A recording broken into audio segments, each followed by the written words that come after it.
I'm Chris Kubal. Here's a look at your Local 5 weather impact forecast. Rain is in late Saturday into Sunday. It's going to be soaking over the southern half of the state. We go into the period Friday night into Saturday. A couple of showers, gentle rumbles working their way southward into the early morning hours before fully clearing out.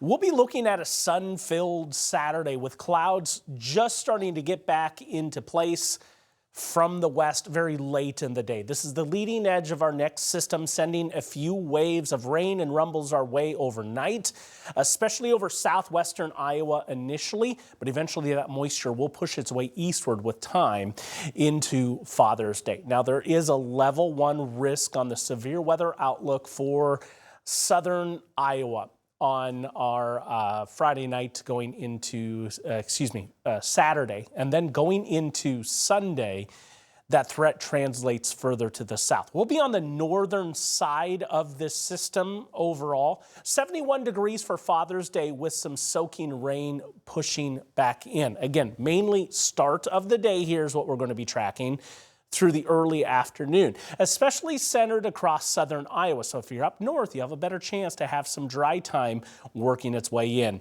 Several waves moving through, nothing particularly intense, and then late in the day, we'll start to push that drier air back in.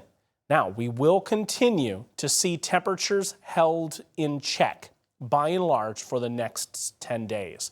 Rainfall amounts shaping up like this. Heaviest across the south. That's where I think we could see some streaks get up into that 1, 2, 3 inch range, perhaps just a little bit more. You see just off to our south and west, even more will be possible.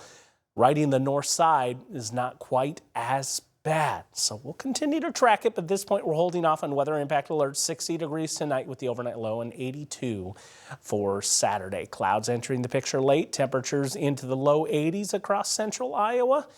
And you know what?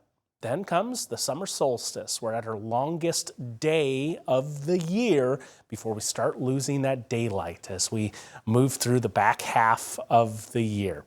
We'll keep those temperatures cool. Rain influenced on Sunday with a high only of 71, but generally speaking thereafter, there's a northwesterly flow that's going to be in place all the way through next week, and it's going to limit those temperatures back behind average by about 5 degrees most of these days, then a slight little rise entering next weekend. Small rain opportunities throughout this stretch. We'll be tracking Tuesday and Wednesday, and then a few periodic bursts possible Friday and through next weekend.